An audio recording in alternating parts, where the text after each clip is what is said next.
Nous sommes toujours sur notre série d'enseignements comment bâtir sa maison. Et le point d'étude dans cette partie du sujet va principalement se porter sur le caractère originel du mariage. Le caractère originel du mariage.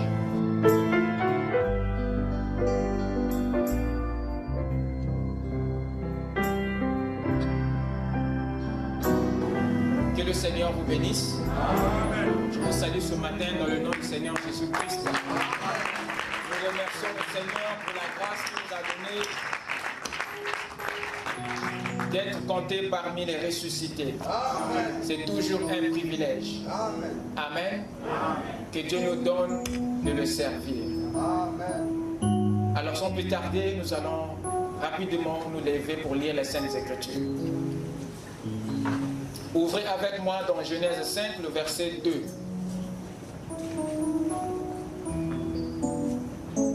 Genèse 5, verset 2.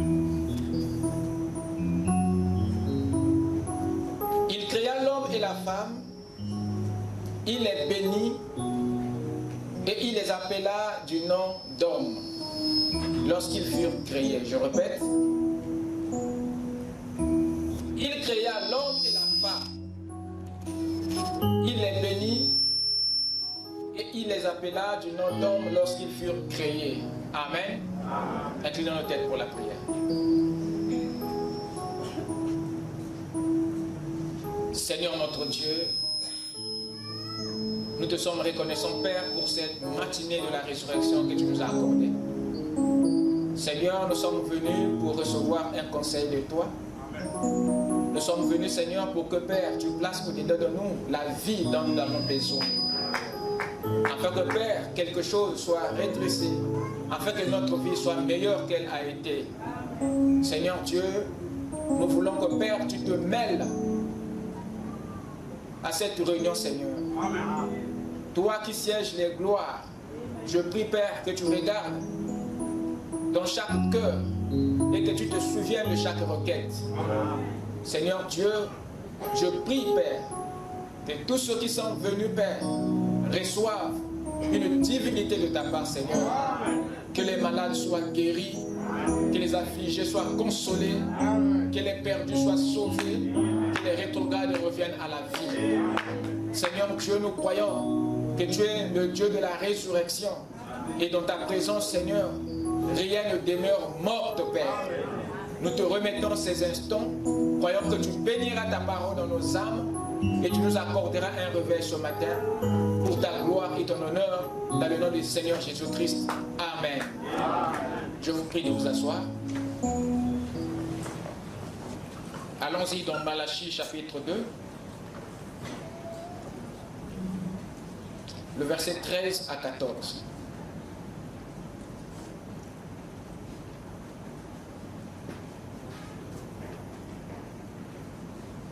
Voici encore ce que vous faites.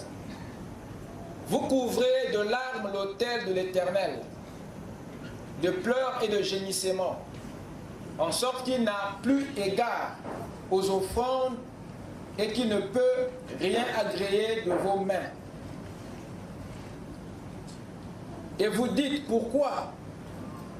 Parce que l'Éternel a été témoin entre toi et la femme de ta jeunesse, à laquelle tu es infidèle, bien qu'elle soit ta compagne et la femme de ton alliance. Amen. Amen. Que le Seigneur bénisse sa parole dans nos cœurs. Qu'il ajoute de nombreuses bénédictions à la lecture de sa parole. Amen. Je vous salue encore dans le nom du Seigneur Jésus-Christ. Que Dieu vous bénisse.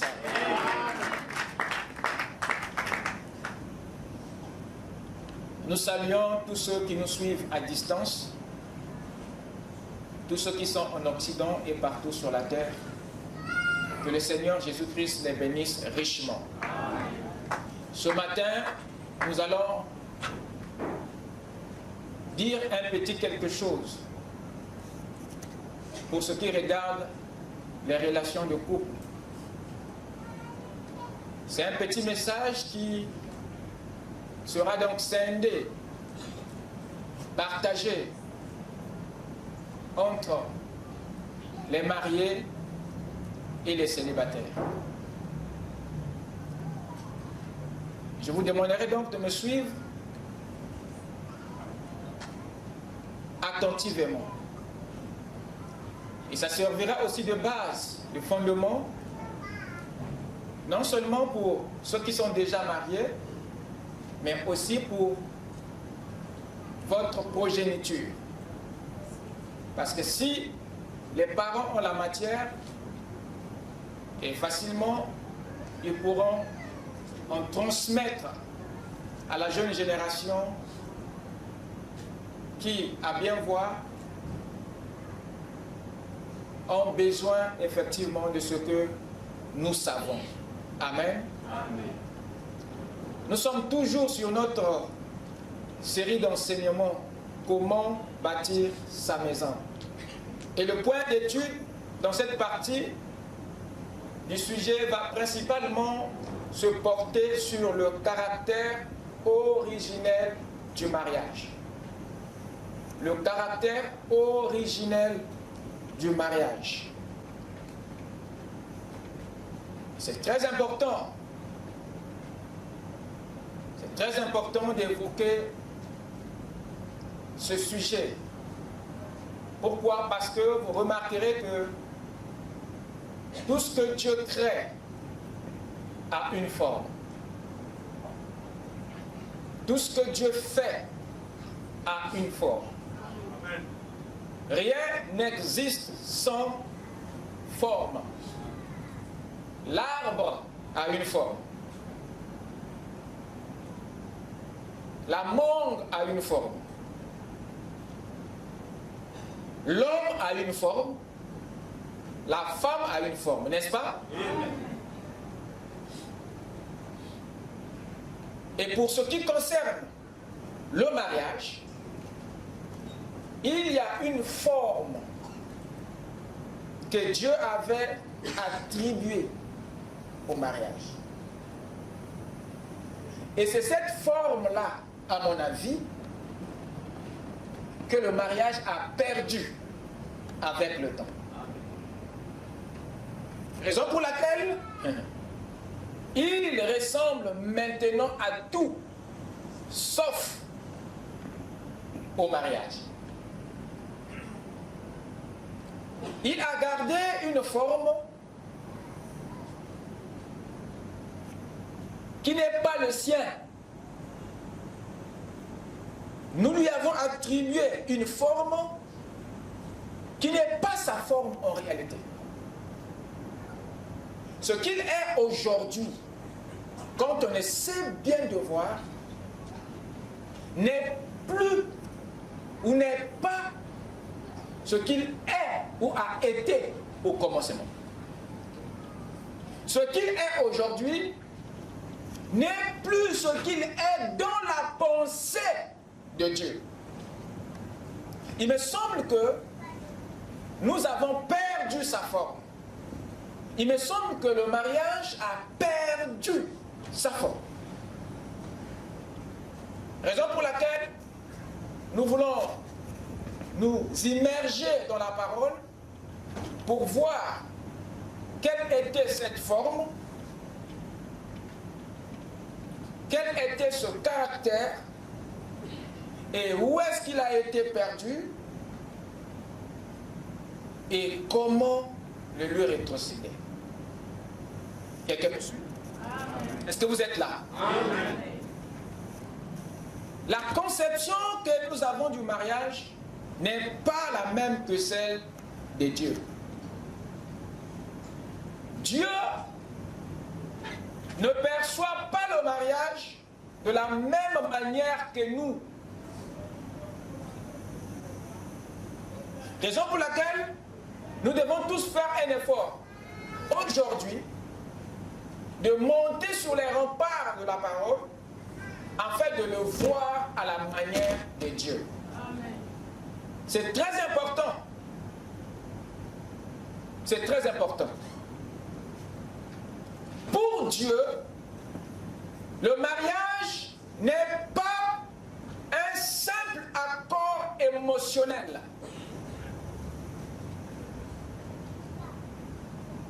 Ni une simple union des personnes. Mais pour lui, le mariage est un pacte.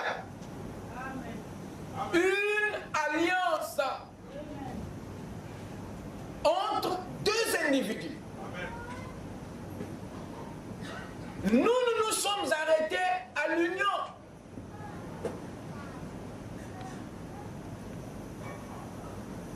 Mais Dieu ne le voit pas seulement comme une union des personnes. Mais Dieu voit le mariage comme une alliance. Parce que notre propre perception, lorsqu'elle est erronée,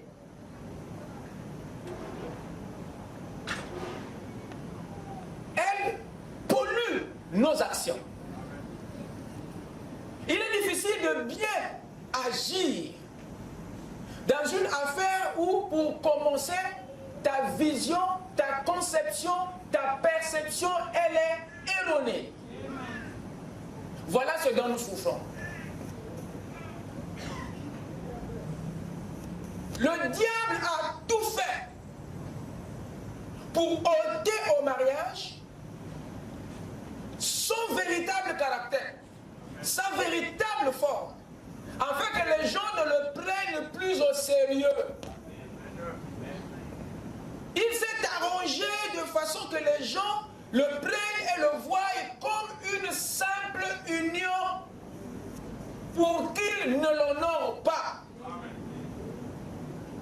Vous comprenez qu'il est important, très important pour nous de savoir,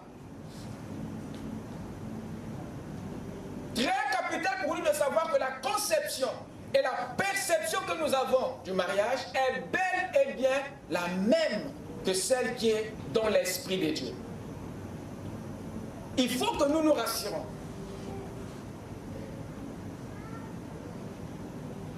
Que ce que nous pensons est la même chose que Dieu pense. Il faut que nous apprenions à aller, à regarder cette institution au travers de l'œil, au travers du regard du Seigneur.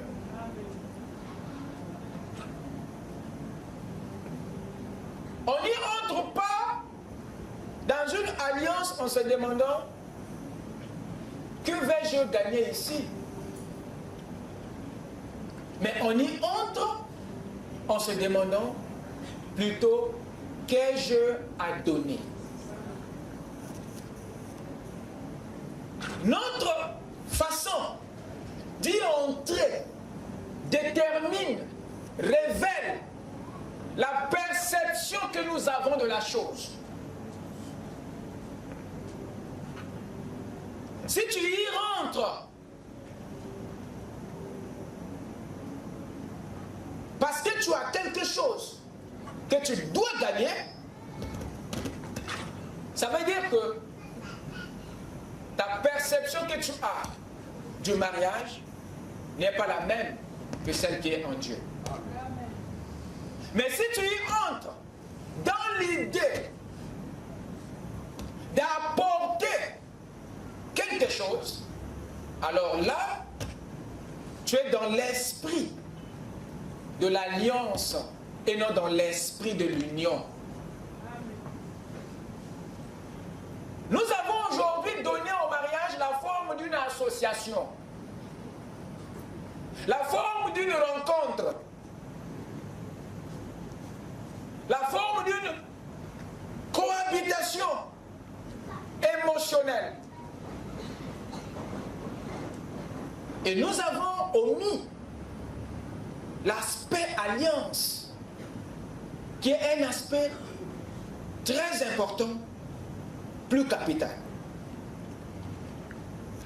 Il y a dans la Bible deux mots qui ont été traduits par alliance. Il y a le mot hébreu Bérit et il y a le mot grec diatheke. Ces deux mots ont chacun été employés dans les versions originales. Le mot Bérit est un mot qui a été utilisé dans l'Ancien Testament pour désigner l'alliance, et le mot diatheke est celui que les écrivains ont employé dans l'Ancien Testament. Diatheke signifie mettre quelque chose en ordre, mettre quelque chose au point, mettre quelque chose en place. Et le mot bérit, quant à lui, veut simplement dire lien ou vœu. Et c'est dans la combinaison des deux termes, diatheke et bérit, où se cache l'étymologie du mot alliance. Amen. Quand vous prenez diatheke et bérit, cela vous donne le sens complet et véritable du mot alliance. Amen. Et c'est là que vous découvrez que cela veut simplement dire que le mot alliance, dans son étymologie, dans son sens originel, dans son sens profond, ce mot diatheke bérit, ce mot alliance, dans son code ancestral, veut simplement dire mise en place de quoi? Vous êtes là? Ne me laissez pas seul là. Mise en place de quoi? Mise au point d'un pacte. Mise en place d'un vœu. Mise au point d'un contrat. Mise en place d'un testament. Mise en ordre d'une union, d'une relation, mise en place d'un accord. Ce qui veut dire qu'avant, il n'y en avait quoi? Avant, il n'y en avait pas. S'il faut mettre en place un lien, ça veut dire que pour commencer, il n'y en avait pas. Et Dieu veut qu'il y ait une alliance dans chaque union. Il est évident d'avoir une union sans alliance. Et s'il n'y a pas d'alliance dans une union, cette union, Dieu ne le conçoit pas comme un mariage. S'il n'y a pas d'alliance dans cette relation, pour commencer, pour Dieu, ce n'est pas un mariage. Cette union devient mariage aux yeux de Dieu dès lors que les individus décident d'aller vers l'alliance, de mettre en place Amen. Un lien, de mettre en place un vœu, un pacte, un contrat. Quelqu'un me suit? Amen. Et Dieu, c'est cette chose, alliance, qu'il veut voir dans les unions que nous créons, dans les relations que nous fabriquons. Alors, quel est le but de l'alliance dans une union? Et je parle en ces termes pour que vous parveniez à faire une distinction entre une alliance et une union.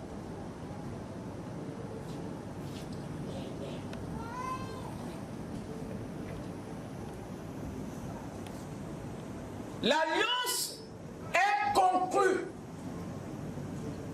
dans l'union pour légaliser l'union, pour donner à votre union du sacré.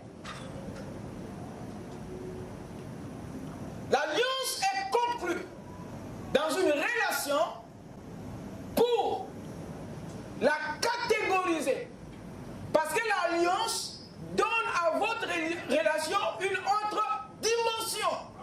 L'alliance fait distinguer.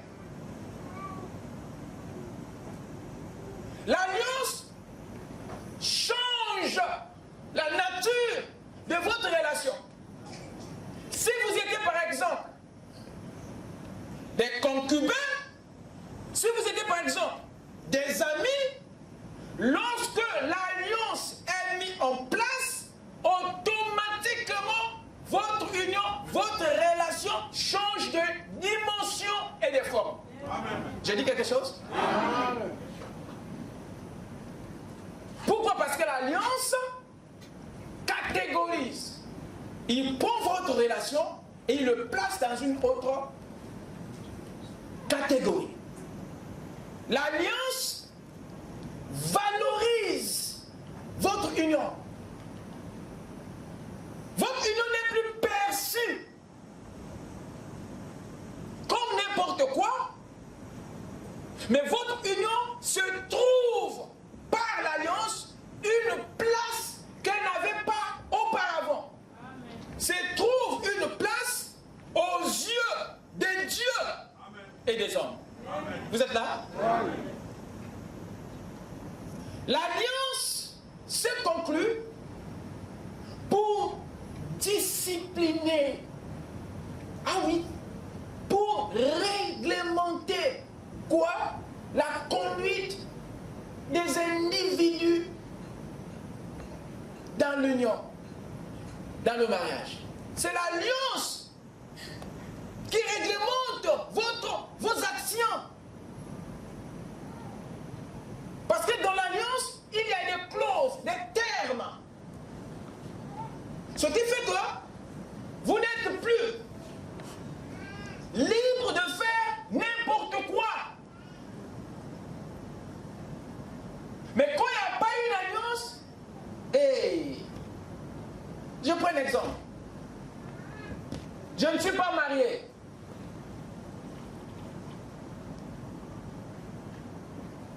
Je commets un forfait. Je tombe avec une femme. Je ne suis pas marié. Vous appellerez ça de l'adultère? Je vous pose la question. Non. Pourquoi? Parce qu'il n'y a pas d'alliance. Très bien. Mais le même acte commis étant marié, à ce moment-là, ça devient quoi? Mais qu'est-ce qui change? Le même acte, mais qui a deux noms. Mais qu'est-ce qui change les appellations du même acte? C'est l'alliance. Ce qui nous vient de dire que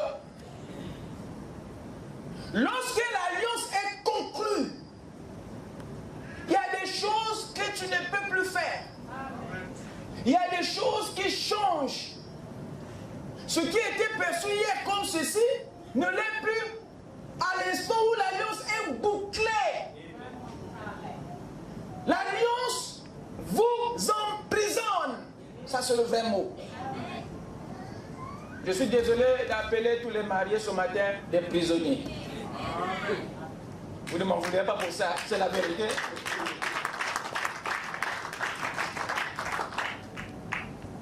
L'alliance réglemente la conduite de chacun au sein de l'union. L'alliance sécurise l'institution. Et Dieu, parce que le mariage est la pensée de Dieu. Et Dieu, lorsqu'il a institué le mariage, bien sûr, il a pensé à le sécuriser. Et il a cru que la chose qui peut sécuriser un mariage, c'est le contrat, c'est l'alliance.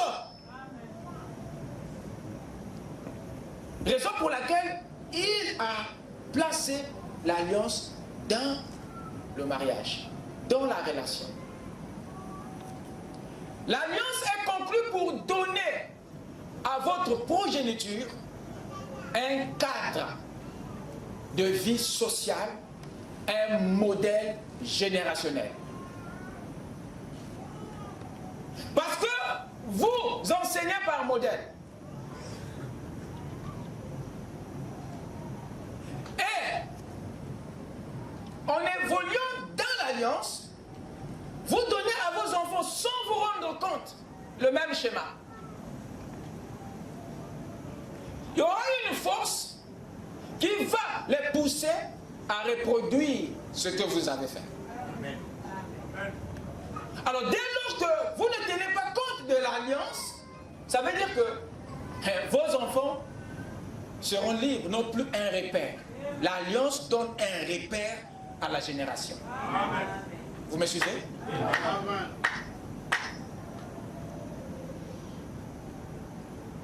Et c'est dans ce cadre que Dieu aimerait que la famille puisse évoluer. L'alliance est la chose qui implique les forces spirituelles dans votre union physique. Et quand je parle des forces spirituelles, je parle ici des dieux. Ça l'implique dans votre union. L'alliance fait que Dieu reconnaisse votre union. Une union sans alliance est une union non sécurisée. Une union sans alliance est une union non légalisée, non reconnue par Dieu.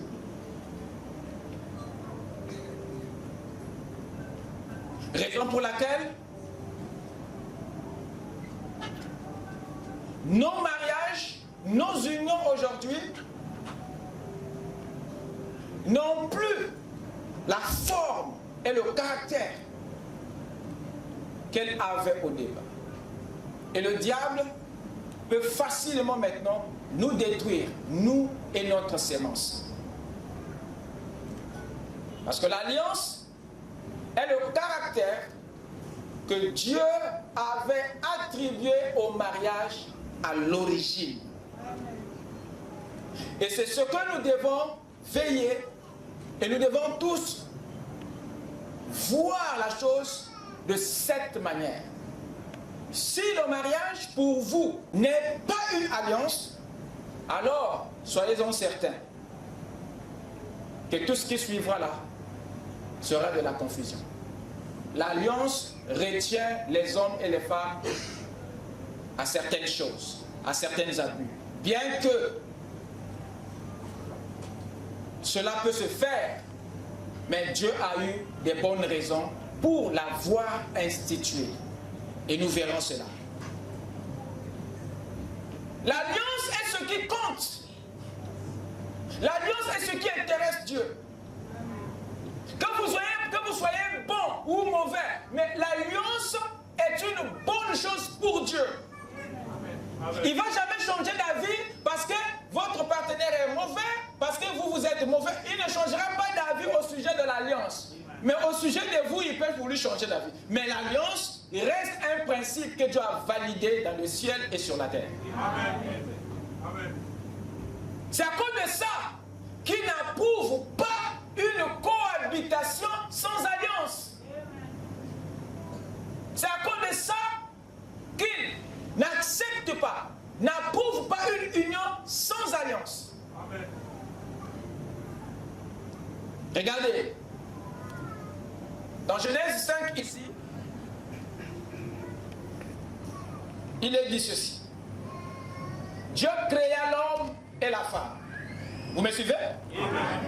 Il les appela, il les bénit, pardon, et il les appela du nom d'homme lorsqu'ils furent créés. Je répète, Dieu créa l'homme et la femme, il les bénit, il les appela du nom d'homme lorsqu'ils furent créés. Il y a 6 détails dans cette écriture. J'aimerais que vous les notiez. Number 1, il y a Dieu. Number 2, la création. Number 3, il y a l'homme. Ensuite, la femme. Il y a la bénédiction. Et la phrase se termine par une unité confirmée entre la femme et l'homme.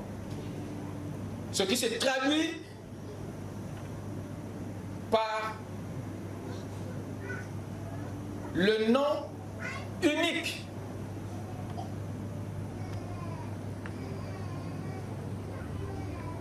L'homme et la femme étaient au départ créés. Cet homme et cette femme étaient au départ créés. Par qui? Par Dieu. Et la création, c'est ça qui fait leur existence. Parce que Dieu ne bénit pas ceux qui sont morts, mais bénit ceux qui sont vivants. Amen.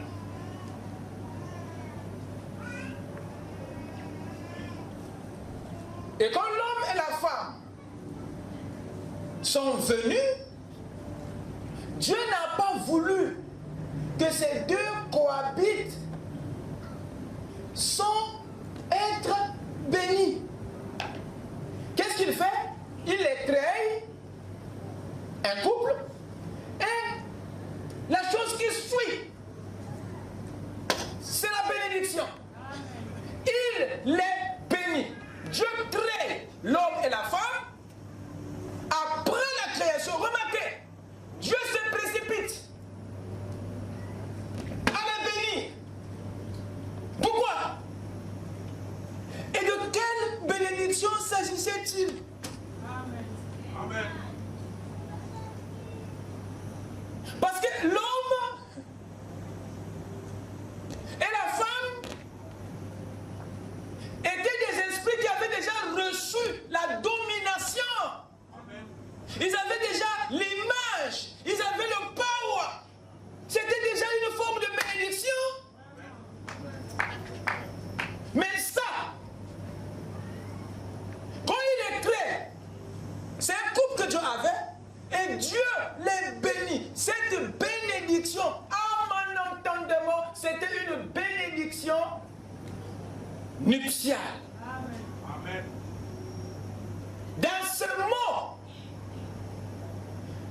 il y a la consécration. Dans ce mot, il y a le lien. Dans ce mot, il y a l'alliance. Amen.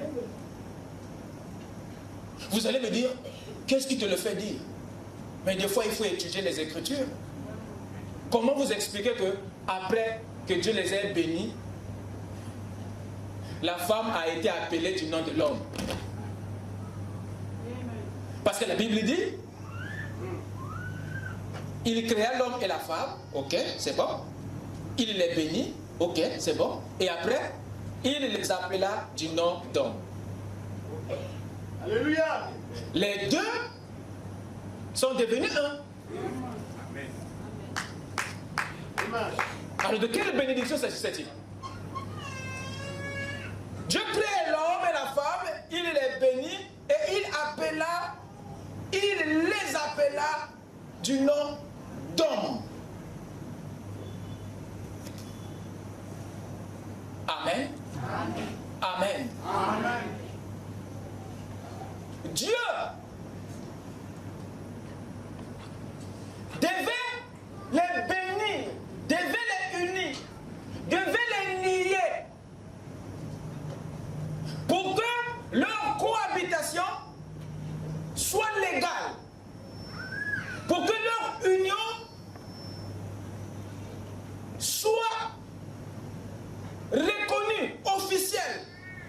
Dieu les bénit parce qu'il ne voulait pas d'une cohabitation, d'une union sans alliance. Dans cette bénédiction nuptiale, il y a la consécration, il y a le lien, il y a l'alliance là-dedans. Voilà pourquoi Frère Branham se tape le luxe de dire que c'est au commencement que Dieu avait uni le premier couple. L'union d'Adam et Ève était une alliance et non une cohabitation sans alliance. Est-ce que quelqu'un me suit? Amen. Et toutes les unions dans le royaume sont des alliances. Et si votre cohabitation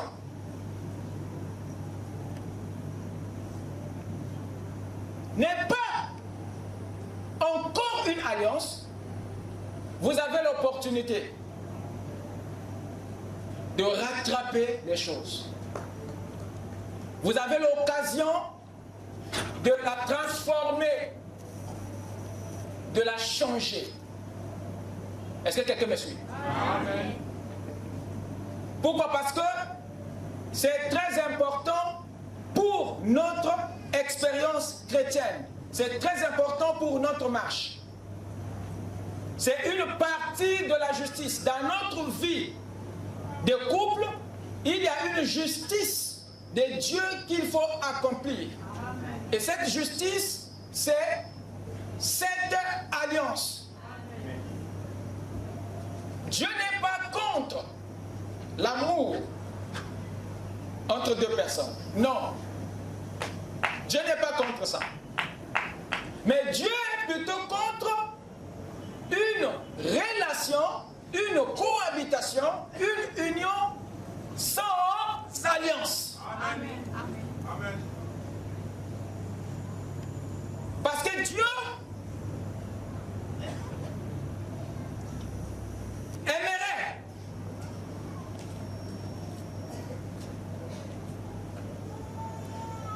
que toutes les choses que les hommes et les femmes abordent soient sécurisées, légalisées, réglementées, valorisées, sacralisées. Et l'alliance donne à notre union un caractère légal, sacré aux yeux de Dieu. Amen. Quelqu'un me suit? Amen. Raison pour laquelle vous remarquerez dans Timothée ici,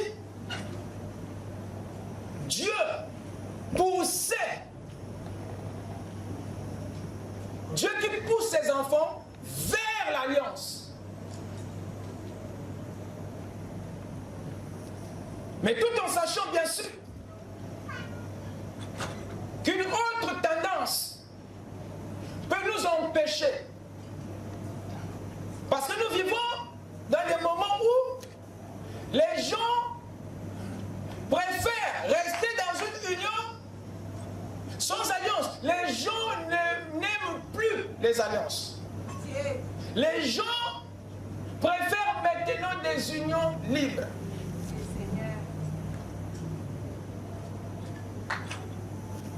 Timothée dit, mais l'Esprit dit expressément que dans les derniers temps, quelques-uns abandonneront la foi pour s'attacher à des esprits séducteurs et à des doctrines des démons par l'hypocrisie des faux docteurs portant la marque de la flétrissure dans leur propre conscience, prescrivant de ne pas se marier. Amen. Ce qui revient à dire que le travail que ces gens ont eu à faire a produit des résultats dans la vie des gens. Raison pour laquelle aujourd'hui, vous remarquerez, dans le monde, il y a une grande tendance, un grand pourcentage des gens qui ne soutiennent plus l'alliance. Ils préfèrent vivre avec des hommes, vivre avec des femmes, mais sans aucun désir d'avoir une alliance. Amen. C'est le résultat, ce comportement est le résultat d'un ensemencement, d'une conviction qui ne vient pas de Dieu. Amen. Ici, il dit 1 Corinthiens 7, versets 8 à 9, à ceux qui ne sont pas mariés,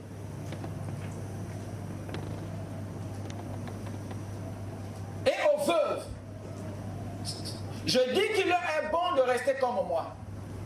Mais s'il manque de continence, qu'ils se marient. Vous voyez comment est-ce que Dieu pousse les célibataires à l'alliance. Qu'ils se marient, car il vaut mieux se marier que de brûler. Dieu, le Saint-Esprit, vous pousse à l'alliance. Vous pousse, vous encourage. Amen. Dans 1 Timothée 5, verset 14, il ajoute encore ceci. Je veux donc que les jeunes se marient, qu'elles aient des enfants et qu'elles dirigent leur maison, qu'elles ne donnent à l'adversaire aucune occasion de médire. Amen. Donc vous comprenez que lorsque nous écartons l'alliance, nous donnons à Satan une opportunité de dire quelque chose contre nous, de dire quelque chose contre le royaume. Amen. Raison pour laquelle la Bible dit ici de ne pas donner à l'ennemi une occasion de médire. Raison pour laquelle nous nous marions. Raison pour laquelle nous entrons dans l'alliance, à défaut de vivre comme ça. Est-ce que vous me suivez? Donc c'est par ces écritures que Dieu exhorte ses enfants d'adopter une vie d'alliance et non une vie de cohabitation sans alliance. C'est une approche très importante pour notre maison, surtout pour nos enfants qui ont besoin d'un modèle, comme je venais de dire, d'un modèle de vie plus correct et plus exemplaire. Lorsque Paul a dit dans Hébreu que le mariage soit honoré de tous, pourquoi le disait-il? Il le disait parce qu'il savait que le mariage est une alliance. Raison pour laquelle il doit être honoré. L'alliance était résumé des textes. L'alliance était résumé des conditions. L'alliance était l'ensemble des principes.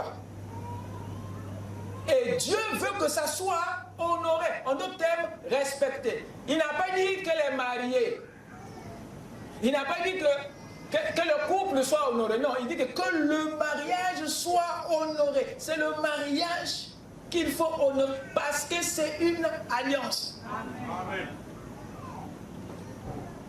Et de qui il doit être honoré? D'abord des conjoints eux-mêmes. Les premiers qui doivent respecter, qui doivent honorer l'alliance, c'est d'abord ceux qui s'y trouvent, les conjoints eux-mêmes. Deuxièmement, les familles. Troisièmement, les États. Quatrièmement, les églises. Amen. Et pour que le mariage soit respecté, il faut qu'il ait son caractère alliance. Amen. Si ce caractère n'est pas, il ne sera pas honoré. Par rapport à quelle exigence? Il y a quel principe, il y a quelle loi? Voilà pourquoi, dans Malachie ici, lorsque le Seigneur s'est mis à reprocher, à parler, il a fait voir à la fin ici un élément très important. Amen. un élément très important. Il parle de la femme de ton alliance. La femme de ton alliance. Il s'agit là de celle avec laquelle tu as eu un pacte. Tu as mis en place un accord. Celle avec laquelle tu avais un contrat. Et cela montre par ceci la perception que Dieu a du mariage.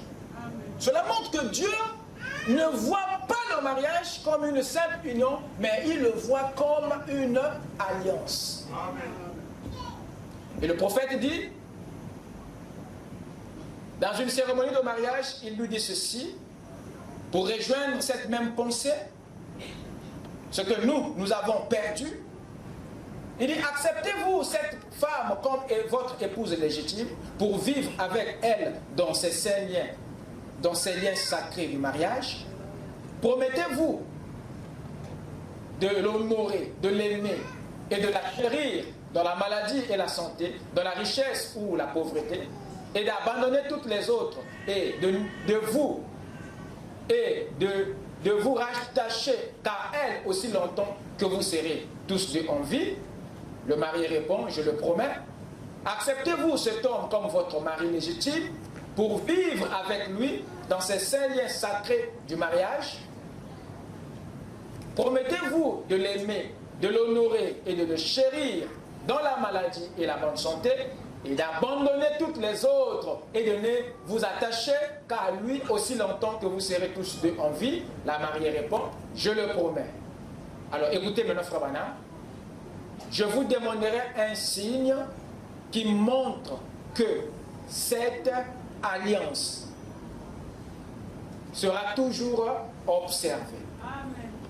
Donc, frère Branham était conscient de la forme authentique, de la forme originelle du mariage. Pour le prophète, le mariage est une alliance. Amen. Pas une simple union des personnes. Amen. Et l'alliance, nous allons y arriver. L'alliance, c'est ça effectivement qui est la chose sur laquelle nous devons garder l'œil. Et si nous perdons ça de vue, alors mes chers amis, rien ne marchera.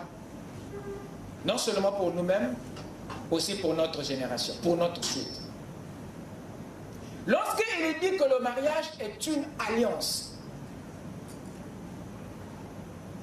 la question qui surgit dans notre esprit est celle de savoir de quelle nature est l'alliance de mariage. De quelle nature est cette alliance? Suivez-moi bien. Amen. Quelle est la nature de cette alliance? Il y a dans la Bible deux grandes alliances que vous connaissez déjà. L'ancienne et la nouvelle alliance. L'ancienne alliance était une alliance que Dieu avait conclue avec les patriarches. Et la nouvelle, celle qu'il a conclue avec les apôtres. Ce que nous appelons ancienne alliance n'est en réalité que la première histoire d'amour entre Dieu et Israël. Et la seconde alliance est sa nouvelle histoire avec l'Église universelle, composée des gentils et des juifs. C'est à cause de ces alliances qu'Israël et l'Église étaient considérés et traités par Dieu comme des épouses, comme des femmes. Vous verrez dans Ésaïe 54 ici, ce que le Seigneur disait à Israël. Vous verrez que ça retrace effectivement une relation. Ne crains pas, car tu ne seras point confondu, dit l'Éternel. Ne rougis pas, car tu ne seras pas déshonoré, mais tu oublieras la honte de ta jeunesse. Et tu ne te souviendras plus de l'opprobre de ton veuvage, car ton Créateur est ton époux. L'Éternel des armées est son nom, et ton Rédempteur est le Saint d'Israël. Il se nomme Dieu de toute la terre. Car l'Éternel te rappelle comme une femme délaissée et au cœur attristé, comme une épouse de la jeunesse. Voilà comment est-ce qu'il considérait Israël dans l'ancienne alliance. Comme une femme, comme une épouse. Vous me suivez? Amen. Pour ce qui regarde l'Église des nations, regarde ce qu'il dit ici, dans Jean 3, versets 28 à 30, c'est Jean-Baptiste qui parle. Il dit que vous-même, vous n'êtes témoin. Vous m'êtes témoin que j'ai dit, je ne suis pas le Christ, mais j'ai été envoyé devant lui. Celui à qui appartient l'épouse, c'est l'époux. Mais l'ami de l'époux qui se tient là et qui l'entend éprouve une grande joie. Et à cause de la voix de l'époux, aussi cette joie qui est la mienne est parfaite. Il faut que je croisse et que je diminue. Jean-Baptiste ici nous montre que Christ, c'était lui, l'époux de l'Église. Vous êtes avec moi? Et dans Apocalypse, j'en passe, dans Apocalypse, il est encore dit là-bas que voilà, la femme de l'agneau, il est parlé encore de qui d'autre, encore de son épouse qui s'est préparée à l'occasion des noces. Et vous voyez que, effectivement, dans le Nouveau Testament, l'Église est traitée, considérée comme la femme de Dieu, l'épouse de Dieu. Et Frère Branham en confirme même quelque part ici, dans l'unité, paragraphe 20, il dit que nous sommes à sa ressemblance, en union avec lui, à l'image parfaite du Dieu vivant. Car nous sommes fils et filles, non pas séparés, mais le même esprit, le même Dieu, la même personne, unis par les liens du mariage à qui? À l'Éternel. Donc vous voyez que dans cette nouvelle alliance, nous l'Église, nous sommes traités, considérés comme son épouse. Donc ces Écritures nous montrent avec exactitude que la relation que Dieu entretenait ou entretient avec Israël et l'Église sont parallèles à celles qu'un homme et une femme entretiennent dans le mariage. Vous pouvez bien voir que c'est parallèle. Pour dire que le mariage est donc une alliance de la même nature que les deux premières alliances. Parce que le rapprochement montre que dans la première alliance, il y avait une relation d'amour entre Dieu et Israël. Et dans la seconde, il y a aussi une relation entre Dieu et l'Église. Et quand nous prenons ces deux alliances, et nous voyons que ces alliances sont parallèles à l'alliance de mariage, à la relation de l'homme et la femme ou dans le mariage. Il y a 7 choses qui rapprochent le mariage aux deux premières alliances. 7. Excusez-moi, c'est trop petit ici. La première chose, vous avez ici l'ancienne et la nouvelle alliance. Vous avez ici l'alliance de mariage. Vous remarquerez une chose, que dans l'ancienne et la nouvelle alliance, il y avait le sacrifice. N'est-ce pas? La mort d'un être vivant. Ça, c'est ce qui y était. Dans l'ancienne alliance, il y avait le sacrifice. Dans la nouvelle alliance, il y a aussi le sacrifice, n'est-ce pas? Amen. La mort de quelque chose. Amen. Ce qui correspond de façon symbolique à la mort du moi. Amen. Dans le mariage. Amen. Au don de soi. Amen. Au brisement de soi. Amen. Le sacrifice qui était dans l'ancienne et la nouvelle alliance a son équivalent dans le mariage. Parce que le mariage est aussi une alliance que Dieu a classées dans la même catégorie que les deux premières. Parce que les éléments qui se trouvent dans le mariage se trouvent aussi dans les deux premières alliances. Ce n'est pas pour rien que Dieu appelle le mariage par alliance. Amen. Il y avait le sacrifice là-bas qui correspond à la mort de soi, au don de soi, au brisement de soi dans le mariage. Il y avait dans l'ancienne et la nouvelle alliance les promesses. Amen. Qui correspondent aux engagements, aux vœux dans le mariage. Il y avait dans les deux premières alliances la présence du sang qui correspond de façon symbolique au saignement dans le mariage. Il y avait dans les deux premières alliances des expériences, voyez-vous, des tentations qui correspondent de façon prophétique aux épreuves, aux tribulations, aux difficultés que les époux traversent dans le mariage. Donc la nuit. Il y avait dans les deux premières alliances des bénédictions qui correspondent de façon symbolique au bonheur, au moment d'épanouissement, au moment de réjouissance des époux dans le mariage. Il y avait les lois, les ordonnances dans les deux premières alliances qui correspondent symboliquement aux principes, aux bornes que les époux doivent respecter dans le mariage. Et septièmement, il y a dans l'ancien et le nouveau et la nouvelle alliance des jugements qui correspondent de façon prophétique à la correction et aux sanctions que Dieu afflige aux époux qui ne respectent pas les lois et les principes établis dans le couple. Donc vous voyez que les composants des deux premières alliances se trouvent de façon symbolique, se retrouvent de façon prophétique dans l'alliance de mariage. Et nous comprenons que Dieu, raison pour laquelle il a institué, non pour qu'il soit une simple union, mais pour qu'il soit véritablement une alliance.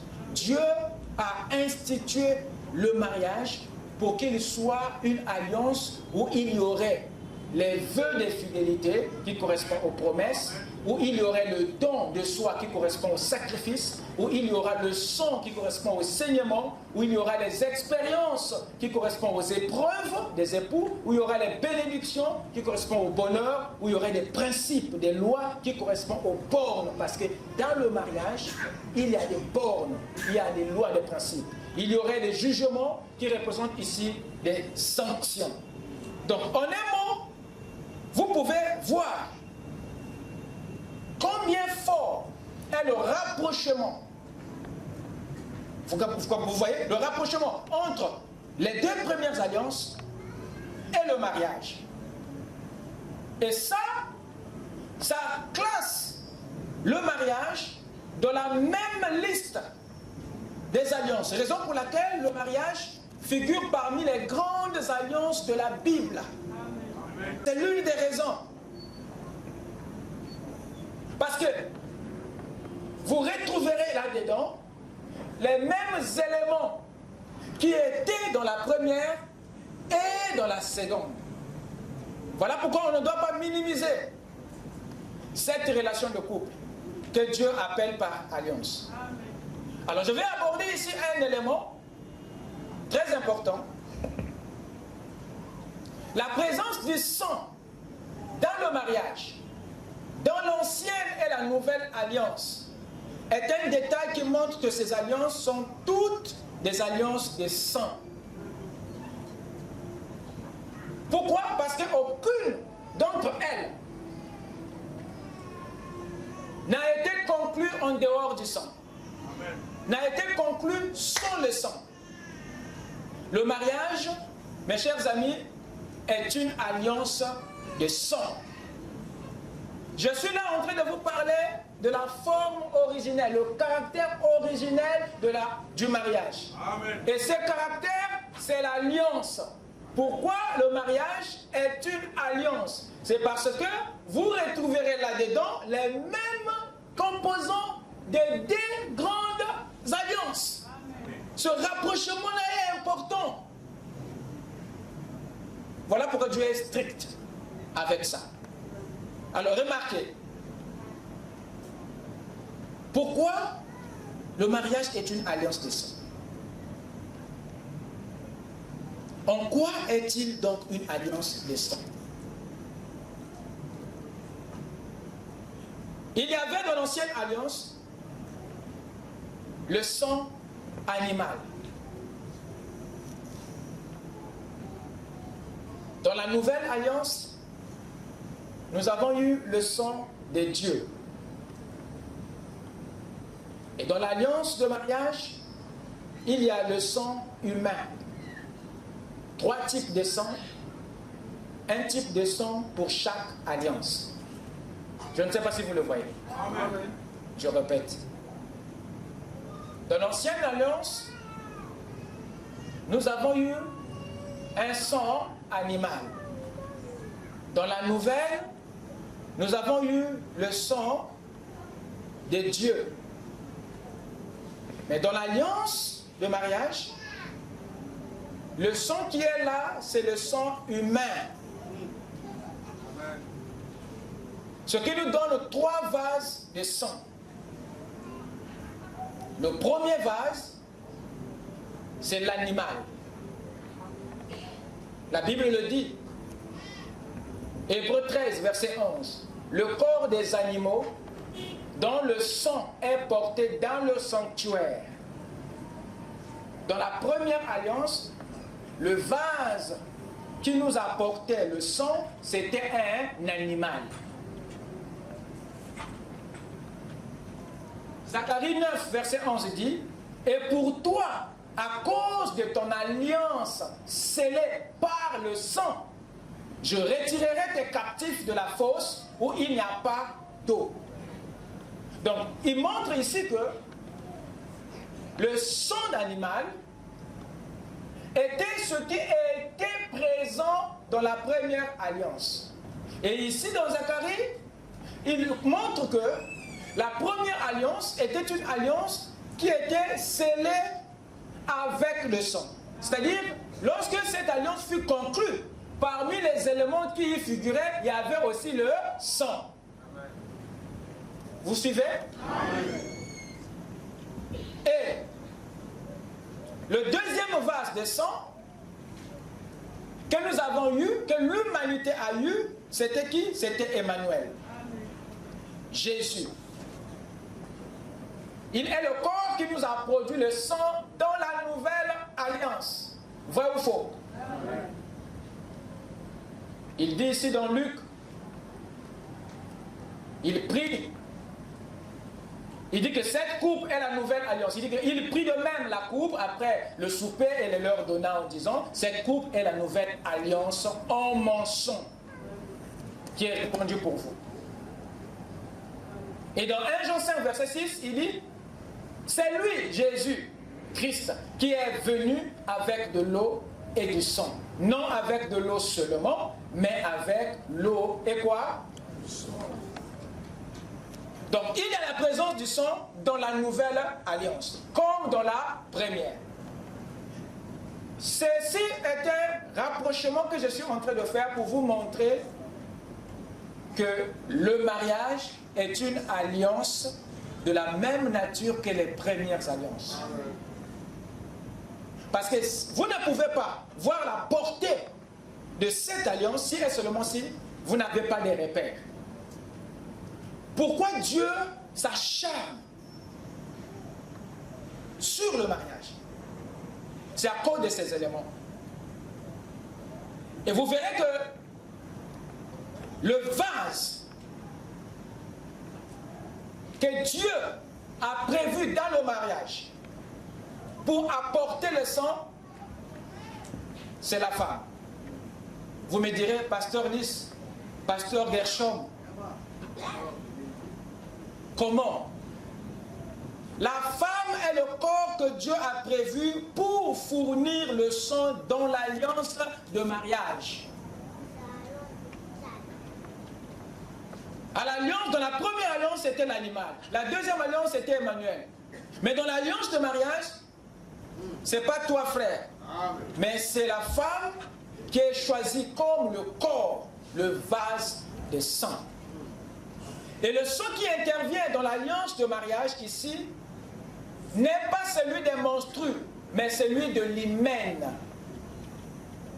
C'est pour cette raison que les femmes naissent avec de l'hymen. L'hymen est un voile de peau qui se trouve dans la partie génitale de la femme. Et les hommes de science nous disent que cet hymen possède un taux de vaisseau plus élevé que celui du reste du corps. Waouh! La concentration en vaisseau de ce tissu dépasse, soi-disant, celui des autres organes de notre corps.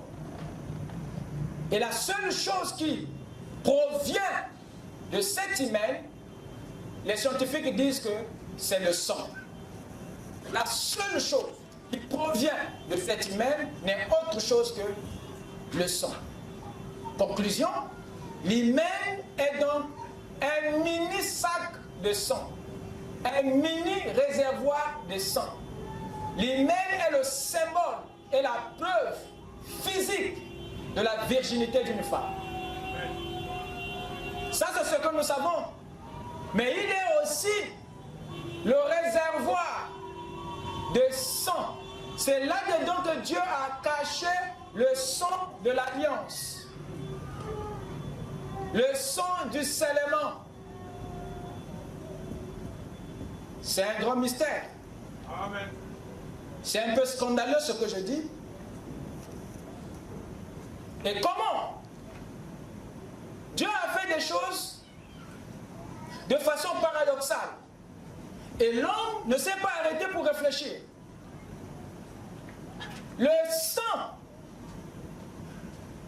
qui vient dans cette union est amené par la femme. Et l'endroit où Dieu l'a stocké, l'a caché, c'est dans son hymen. Raison pour laquelle cet hymen ne se déchire que d'après le plan de Dieu lors des premiers actes intimes. Et c'est à ce moment-là, c'est à cette seule occasion précise de temps que Dieu a prévu le saignement de cet hymen. Et si Dieu a voulu que les choses se passent ainsi, c'est parce qu'il y a une raison, un but, un sens et un message derrière ce saignement. Je suis en train de vous montrer la présence du sang dans l'alliance de mariage. Amen. Comme dans les 2 premières, il y en avait. Alors, où est-ce que le sang se trouve dans le mariage? Amen. Et je vous apprends que le vase, le corps du sang, c'est la femme. Amen. Le sang de l'hymen ne coule jamais chaque mois. Il ne coule qu'une seule fois. Et pour 2 raisons. Pour témoigner la virginité. Deuxièmement, pour contribuer, je dis bien, pour contribuer, pour participer au scellement corporel de l'alliance de mariage. Est-ce que vous êtes là? Amen. Voilà les raisons du sang et du saignement de l'hymen. Je vais prendre la toute première. La Bible dit ici dans Deutéronome 22 à partir du verset 13 et 17, si un homme qui a pris une femme et est allé avec elle, éprouve ensuite de l'aversion pour sa personne, s'il lui impute des choses criminelles et porte atteinte à sa réputation en disant « j'ai pris cette femme, je me suis approché d'elle et je ne l'ai pas trouvée vierge. Alors le père et la mère de la jeune femme prendront les signes de sa virginité. C'est quoi alors les signes de sa virginité? Et les produiront devant les anciens de la ville à la porte. Le père et la jeune femme dira aux anciens, j'ai donné ma fille pour femme, les anciens de la ville. Qu'est-ce que cela veut dire? Ça veut simplement dire que le déchirement de l'hymen, le saignement de l'hymen était la preuve physique de la virginité d'une femme. Ça, c'est ce que la Bible demande. Vous êtes avec moi? Ça, c'est la première raison du saignement. Et Dieu a fait ça de cette manière pour une bonne raison. Et nous les hommes, nous n'avons jamais pensé pourquoi ça arrive à ce moment-là. Et vous ne réfléchissez pas. Mais parce qu'effectivement, le mariage est une alliance. Et pour que ce soit une alliance, il faudrait que tous les composants y figurent, y compris l'élément sang. Amen. Amen. Écoutez ce que Frère Branham dit. Dans la prédication, votre vie est-elle digne? Paragraphe 141. Quand elle se marie, elle est testée pour sa virginité. Amen. Si le petit voile virginal est brisé, alors elle doit dire qui l'a fait. Et si, et ils les tuent ensemble, tous les deux. Donc si le voile était brisé avant, n'y aurait-il pas beaucoup de mises à mort en Amérique si on pratiquait ça? Et au Congo? Amen. Ça vous fait rire, hein? C'est la vérité. Il dit, voyez, et puis, vous les appelez des païens? Oh là là, ils pourraient venir enseigner aux gens qui s'appellent des membres d'église comment vivre dans la pureté, c'est vrai. Amen. Vous écoutez ça? Amen. Il parlait ici d'une tribu en Afrique qui veille sur la bonne conduite des femmes. Il ajoute encore ceci. Donc Christ est le mystère de Dieu révélé. Qu'arriverait-il si vous faisiez ça parmi les soi-disant chrétiens, donc les tests de virginité? 99% d'entre eux mourraient avant l'aube. C'est vrai. Amen. Hommes et femmes, les deux. Vous savez que c'est vrai. Quoi? Vous dites, eh bien, moi je suis pur. Ok. Donc voilà un peu les citations que Frère Branham donne pour appuyer la preuve que ce petit voile, l'hymen, qui a été placé dans la femme, est un élément qui témoigne sa virginité avant et après son mariage. Mais sauf que cet hymen ne témoigne pas que sa virginité. C'est ça en fait. Ce que vous devez savoir. Il ne témoigne pas que sa virginité. Alléluia. Ces saignements-là, ce sang de l'hymen va plus loin qu'un simple témoignage. Amen. Amen. Et ça, c'est ce que nous les églises, et nous les hommes et les femmes, nous ne connaissons pas. Voilà pourquoi nos filles ne se gardent pas. Amen. Voilà pourquoi les hommes aussi ne veillent pas sur ces principes. Alors ça a ôté et ça a détruit le caractère originel du mariage. Ah ouais. Vous me suivez maintenant? C'est pour cela que nous nous sommes retrouvés dans l'état où nous sommes. Parce que nous n'avons pas connu les éléments. Nous n'avons pas découvert l'importance. Nous n'avons pas compris en fait. Quand on dit le mariage c'est une alliance, on ne connaît pas. En fait, on ne sait pas quoi.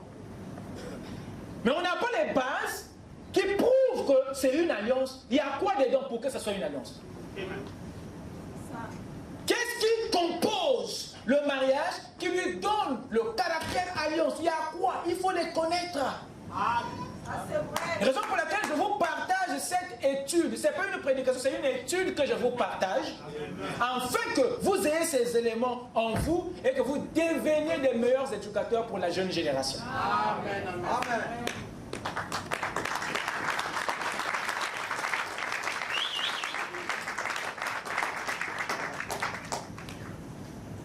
Alors je vais prendre maintenant la deuxième raison du saignement de l'hymen pour terminer. Le saignement de l'hymen lors des premiers actes intimes n'est pas une chose, mes chers amis, que vous devez prendre à la légère. Non. Non, non, non. Ça a été fait à dessein. Ce n'est pas un hasard. C'est la vérité. Merci Seigneur. Vous avez tout négligé. Ce n'est pas un hasard. Frère Madame dit que tout est préordonné. Et c'est pour un but. Amen. Amen. Je parle à moi-même. Hein?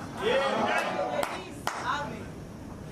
Hormis le fait que cet hymen, que ce saignement témoigne sa virginité, ce saignement est aussi le symbole d'un scellement corporel d'une alliance. Amen. Amen. Amen. Pourquoi?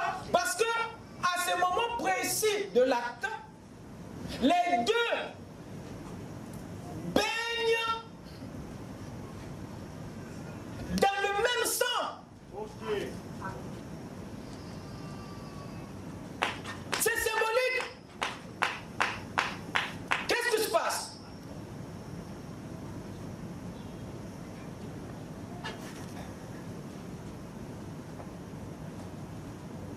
Dieu a voulu que ce voile soit déchiré après que l'alliance soit conclue pour qu'il devienne maintenant un acte qui contribue au scellement. Amen.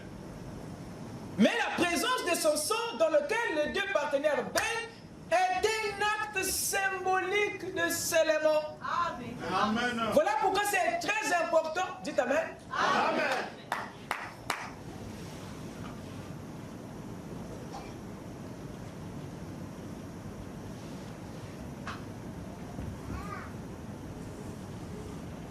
Qu'est-ce qui se passe? Lorsque Dieu demande aux hommes d'avoir une vie chaste, demande aux femmes d'avoir une vie pure, c'est pour que le jour où vous allez vous marier, que votre union puisse conserver cette forme, puisse garder son caractère. Et Dieu sait combien c'est important. C'est nous qui avons abandonné, c'est nous qui ne savons plus rien. Vraiment. C'est Seigneur. Ce sang n'est pas censé être versé avant d'avoir conclu une alliance. C'est Seigneur. Mais après que l'alliance ait été conclue, c'est à ce moment-là que ce sang peut être versé.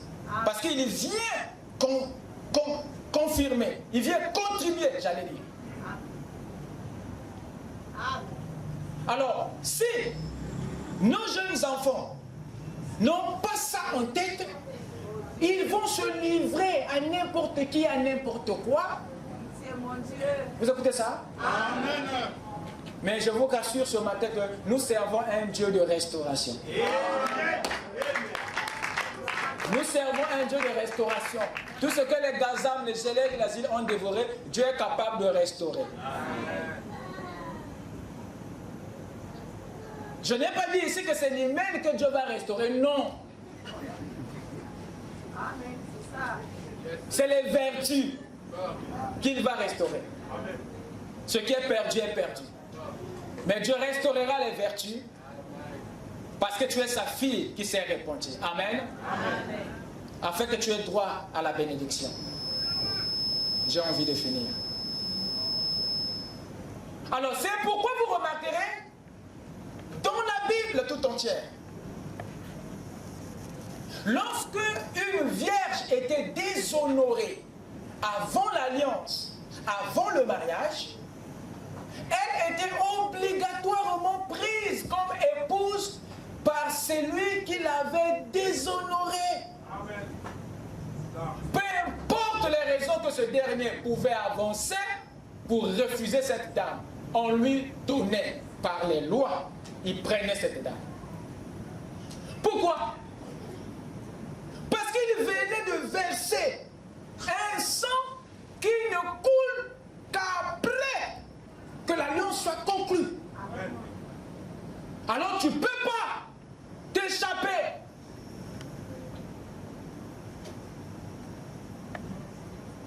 Cette fille déshonorée, vous comprenez maintenant pourquoi les lois à l'époque de la Bible étaient fortes. Hein? Vous comprenez maintenant? C'est aujourd'hui vous faites ce que vous voulez, mais le Dieu de la Bible est de retour. Cette fille déshonorée devenait automatiquement, incontestablement, la femme de cet homme. Et ce dernier devait payer une dot pour l'occasion. Parce que le saignement de l'hymen est perçu par Dieu et par sa loi comme un acte de scellement entre l'homme et la femme. Raison pour laquelle cette vierge ne pouvait plus repartir chez ses parents. Non.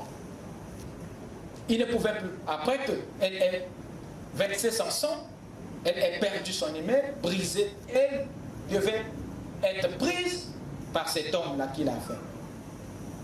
Parce qu'une fois que les deux ont baigné dans ce sang, aux yeux de Dieu, c'était un acte qui était prévu pour sceller une alliance. Alors comme il n'y a pas eu d'alliance, alors c'est devenu un acte qui a diffamé, profané l'alliance qui est un acte sacré. Alors pour corriger ça, la loi avait prévu que tu prennes celle que tu as déshonorée. Allez avec moi dans Deutéronome 22, versets 28 à 28, 28 à 29. Il est dit ceci.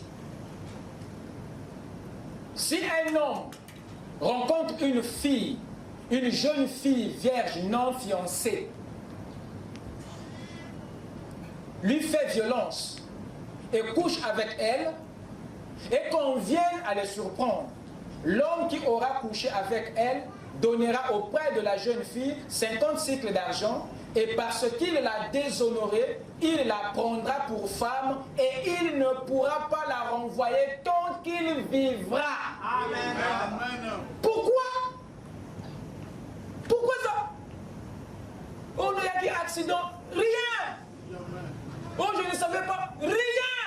Oh, il pleuvait. Calme-vous là. Amen. Quand tu faisais ça et que ce voile était déjà que le sang avait coulé, comme ce n'était pas le moment exact, automatique, comment vous payez, elle devient. Amen. Parce que Dieu avait prévu ça après l'alliance. Une fois que l'alliance est conclue, alors cela maintenant est confirmé la nuit des noces. Et quand un accident arrivait avant ça,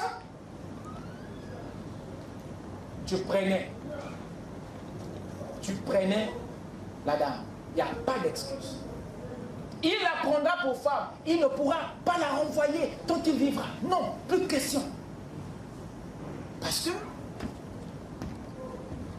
vous avez fait avant ce qui aurait dû être fait après une alliance. Parce que ce saignement de sang de l'hymen j'insiste, est perçu par Dieu comme un acte de scellement. Voilà pourquoi à côté que John a le sous-chéri était joyeux. Oh non, oh non, bien. Ce n'est plus la question de qui que ce soit. Quand tu étais là, tu ne savais pas. Tu aurais dû respecter les principes. Amen. Je sais que vous comprenez. Hein? Amen. Ce sont des principes que la génération doit comprendre. Pour qu'il n'y ait plus de désordre. Tu viens, tu touches ici, là, tu gaspilles. Tu vas là-bas, tu touches, tu gaspilles. Maintenant, c'est que tu gaspilles, qui va les prendre? Qui va les prendre? Donc tu es devenu un joueur professionnel de Congo bête. Qui va prendre ce que tu détruis? Qui? Alors Dieu ne voulait pas ça dans l'Ancien Testament. Voilà pourquoi il avait instauré, il a dit que non, c'est lui qui gaspille. Tire le vin qu'il a, boit son vin qu'il a tiré. Accident ou pas accident, mélango, kendena. Pour protéger les autres. Parce que si tu abandonnes celle-ci que tu as détruite, alors c'est quelqu'un d'autre qui viendra. Vous comprenez? Non. Il faut être responsable et dire, prends tes affaires et sois responsable. C'était pour des raisons de responsabilité que les lois là étaient faites. Exode 22, verset 16. Si un homme séduit une vierge, hein, toi là, tu séduis les dames de tout. Écoute bien. Écoute bien. Si un homme séduit une vierge qui n'est point fiancée et qu'il couche avec elle, il payera sa dot et la prendra pour qui? C'est fini. Alors posez-vous la question, pourquoi alors? Si c'était un accident, ce n'est pas invoqué. Parce que c'est pas dans des... Donc, comme on a mis la charrue avant les bœufs, vous assumez. Donc cela nous montre que ce saignement-là était un acte sacré qui ne confirmait pas seulement la virginité de la dame, mais qui contribuait aussi au scellement d'une alliance de mariage. Voilà pourquoi le sexe est réservé pour le mariage. C'est pas un hasard.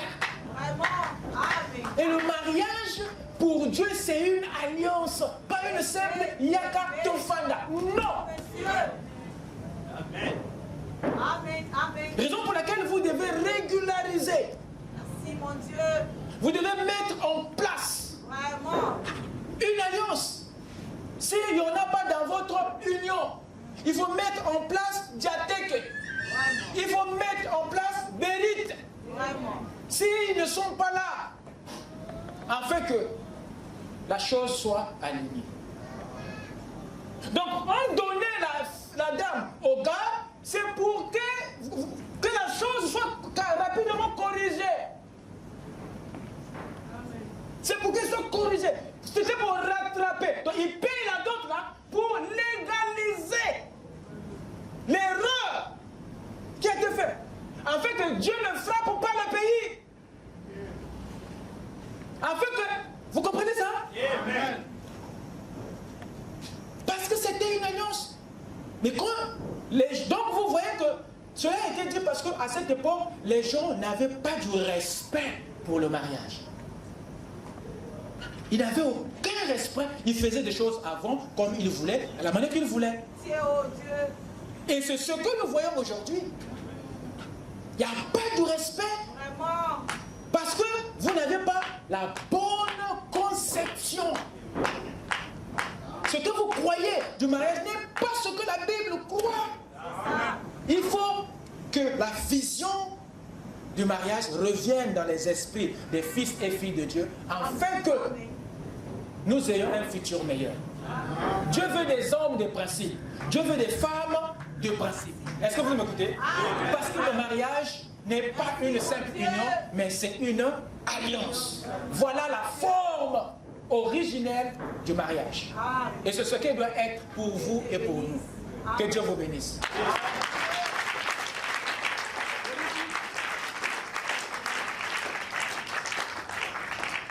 Amen. Amen. Que cette petite étude soit approfondie par le Saint-Esprit dans votre méditation et que vous tirez à partir de là une vision profonde et de façon que vous y plongez. Amen. Amen. Lèvons-nous.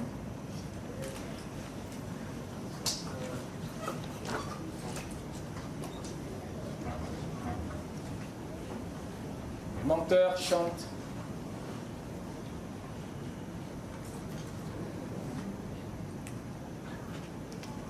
Mon cœur chante aux joies allégresse. Jésus est pour moi conseiller.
À tes enfants, que tu penses à ta communauté par rapport au message que le Seigneur a donné. Essaie de voir qu'est-ce que tu as à mettre en place, qu'est-ce que tu as à mettre au point, qu'est-ce que tu as à mettre en ordre. Ça peut être une vie, ça peut être les enfants, ça peut être quelque chose en rapport avec Dieu et toi-même. C'est pour cela Ne regarde pas celui qui est à côté de toi. Dans un esprit de méditation, essaie de voir les failles dans ta propre relation avec Dieu, dans ton alliance avec le Seigneur et dans ton alliance avec ton mari ou ta femme. Et si tu es dans une union sans alliance, essaie de te remettre entre les mains du Seigneur. Essaie d'évoquer la question à ton Dieu pendant qu'il se trouve au milieu de nous.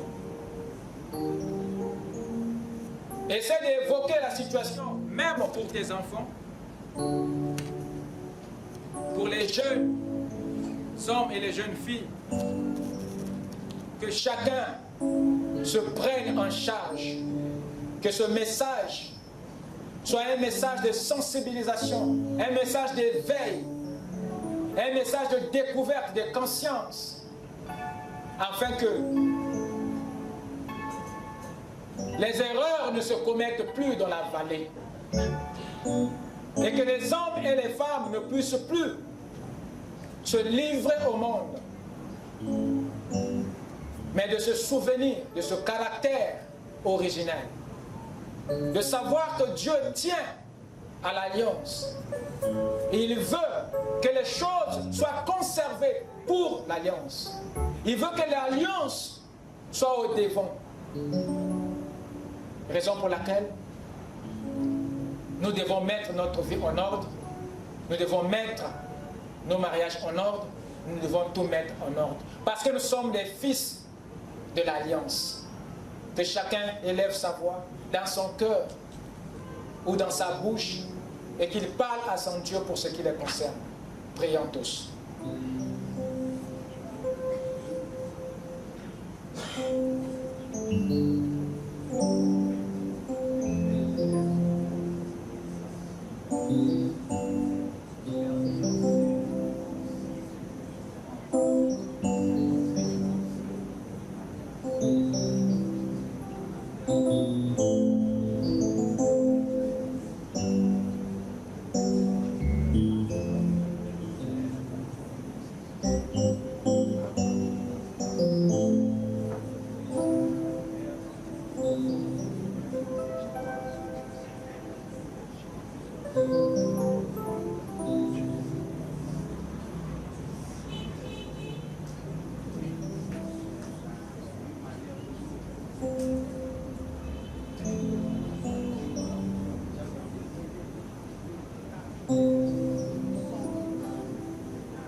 commencement, Seigneur, la crainte, tous ensemble. C'est grâce, maintenant, c'est bien. Hello, ta main, frère. Hello, ta main, frère. Combien précieux à travers les dons et les pierres.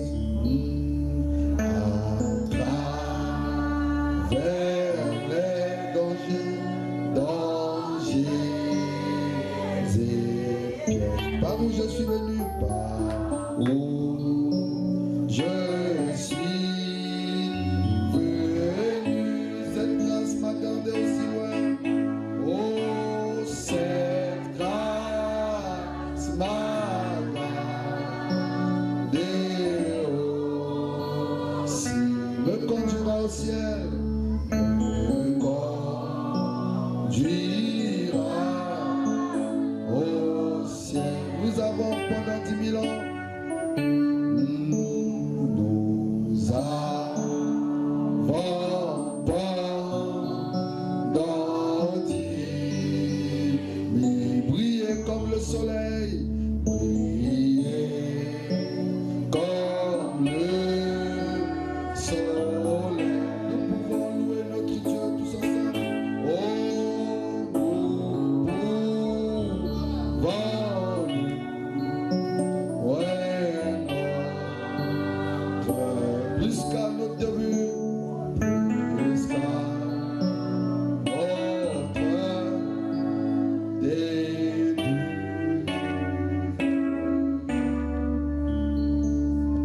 Avec nos mains levées, j'aimerais que tu répètes cette prière après moi. Seigneur Jésus, nous te sommes reconnaissants ce matin pour le caractère original que tu nous as rappelé. Nous venons auprès de toi, Seigneur, afin que tu mettes en nous ce que nous avons perdu. Nous te soumettons nos familles. Nous te soumettons nos enfants. Nous te remettons nos parents. Afin que toi, le Dieu de l'Alliance, que tu te souviennes de chacun de nous. Comme tu t'es souvenu d'Israël dans la détresse. Père bien-aimé, c'est à toi que nous nous appartenons. Bénis nos maisons. Bénis nos mariages. Soutiens, Seigneur, ceux qui sont en difficulté. Permets que l'alliance soit respectée. Permets que l'alliance soit établie. Que nous allions tous vers cette alliance. Afin que nous soyons honorés de toi et des anges. Là où il y a un besoin, Seigneur, puisses-tu remplir. Pour le reste, nous croyons que tu as écouté nos prières et tu as apporté le nécessaire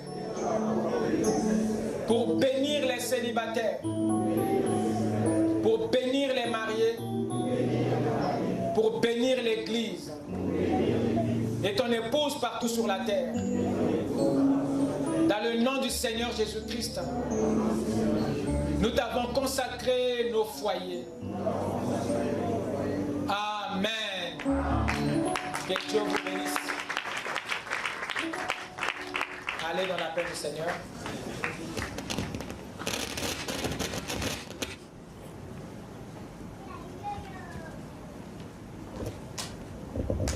Nous remercions le Seigneur ce matin pour ce conseil. Alors, pendant que les paniers des offrandes circulent, nous prenons le cantique 223. Ne crains pas un petit. Descends-moi, chantons, ne crains pas, petit, car votre Père de vous donner de vous.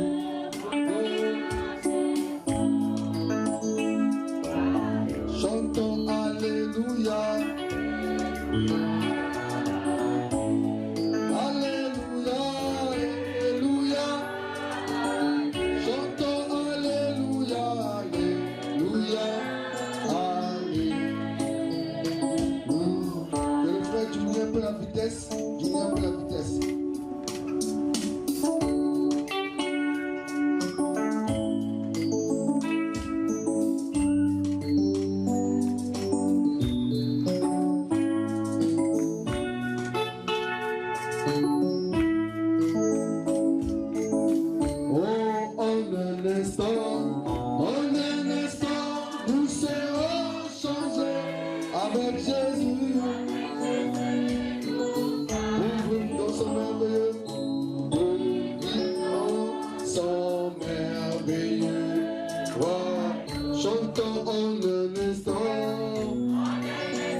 Jesus.